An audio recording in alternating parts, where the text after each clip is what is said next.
Bonjour à tous, c'est assez fort. Bonjour à tous. Merci d'être là pour cette petite conférence sur la connexion entre plateformes, quel intérêt ça a pour le bailleur et pour ses prestataires. Je suis accompagné d'Hicham, merci de venir. Merci à vous Je pour te m'avoir laisse te invité. présenter. Hicham Ghazi, je suis directeur des partenariats et responsable des solutions digitales chez Rayon France. Donc Emmanuel Arnaud-Meunier, présidente et cofondatrice de Nexio. On va très rapidement présenter, alors on ne présente pas Ariane. Oui, je vais présenter quand même Rayon. Rayon, on a 40 ans d'existence aujourd'hui. On aide les bailleurs sociaux en France dans leur transformation digitale et on propose aujourd'hui, comme vous le voyez, une plateforme digitale qui va permettre d'interfacer à la fois nos solutions digitales que vous voyez en bas avec nos ERP. On propose aujourd'hui 2 ERP, Portal Immo Habitat et Prem Habitat. Et au milieu, on a une plateforme digitale qui est agnostique aux ERP et qui permettra et qui permet aussi à nos clients et à nos partenaires d'interfacer nos solutions avec nos solutions soit digitales, soit ERP. Donc Nexio est plus jeune, Nexio a bientôt 5 ans. Nexio est focus sur les marchés d'entretien, les marchés à bon de commande, chez les bailleurs sociaux, mais pas que. Et la particularité de Nexio, c'est qu'on est à la fois côté bailleur, mais aussi on équipe des prestataires. Et en fait, on vient interconnecter tous les systèmes des prestataires jusqu'aux bailleurs pour que la donnée transite. Et c'est exactement le sujet d'aujourd'hui. Donc on va vous présenter 2 cas d'usage concrets de connexion entre nos outils. Donc le premier, qui est un cas Gironde Habitat. Qui est en production. Qui est en production depuis plus de 6 mois, exactement. Où on a des échanges d'informations. Je te laisse le préciser puis je complète. Exactement. Gironde Habitat, c'est un client qui a notre ERP Portal Immo Habitat et en même temps, il a notre solution Place des fournisseurs. Place des fournisseurs, c'est un portail destination des fournisseurs qui permet aux bailleurs d'interagir ou d'avoir une interaction avec ses prestataires dans le cadre des bons de travaux.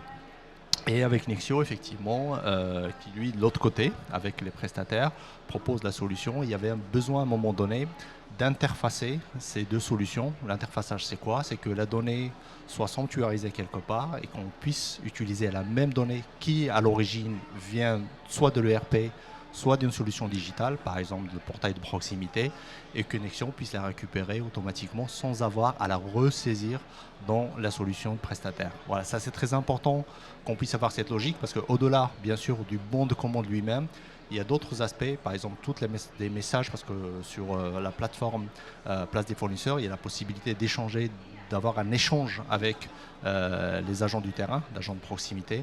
Et donc c'était très important pour nous qu'on puisse transférer l'ensemble de ces données-là aux prestataires sans avoir à les ressaisir. Et côté prestataire, effectivement, c'est symétrique. C'est absolument indispensable que la donnée transite quelque part du technicien, du smartphone du technicien jusqu'à l'ERP, voire au-delà, parce que c'est connecté, c'est la même donnée.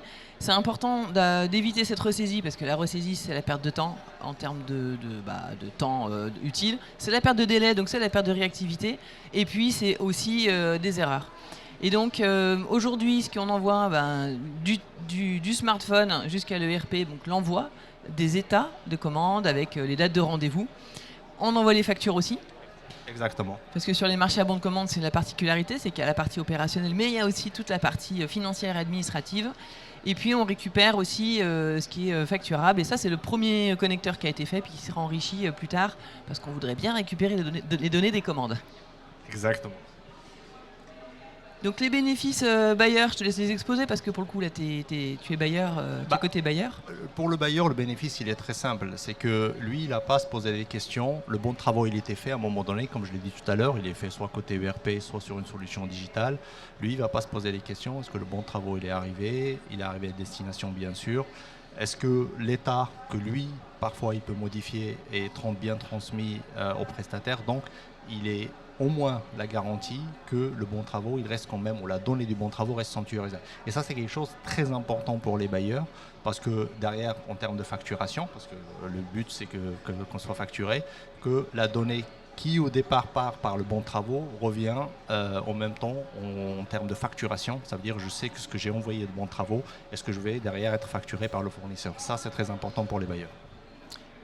Et aussi, l'automatisation de cette connexion permet d'être sûr d'avoir la bonne info à l'instant T. Ça n'a rien à voir que la donnée remonte instantanément jusqu'à l'ERP ou que le vendredi, l'assistante ressaisisse une donnée parce que finalement, la donnée n'est pas fraîche et les gens qui sont en contact avec le client, à savoir les personnels de proximité ou du centre de relations locataires, ils ont besoin d'avoir la donnée à l'instant T. C'est comme le colis. Donc, on revient faire cette chaîne qui existe sur le colis et qui n'existe pas tellement ailleurs dans le monde des travaux d'entretien. Et bon, pour le prestataire, effectivement, on allège la charge administrative en fait, de ce bénéfice client. Deuxième cas d'usage, c'est un petit peu quasiment le cas inverse. C'est l'inverse, exactement.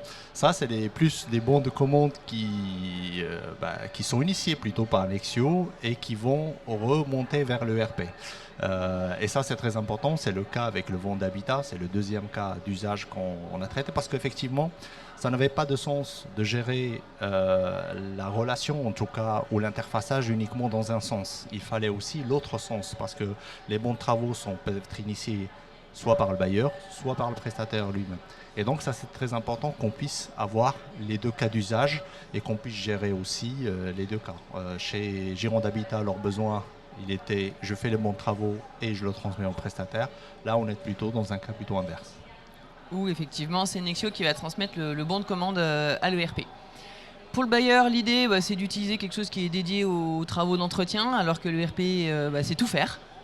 Et nous, on ne sait pas tout faire. Et par contre, ça permet de limiter les cas d'usage très précis aux travaux d'entretien. Il y a quelque chose qui est très important quand même ici, parce qu'au-delà, on parle ici de bons de travaux, etc. Mais ce qu'il faut savoir aussi, c'est qu'un bon de travaux peut avoir des impacts sur le patrimoine lui-même. Parce que quand je fais un bon de travaux, soit initié par Nexio, soit initié par Arion, je fais des travaux, je vais changer par exemple une baignoire par une douche, c'est un cas concret, et dans ce cas-là, la donnée remonte à travers les bons travaux, etc.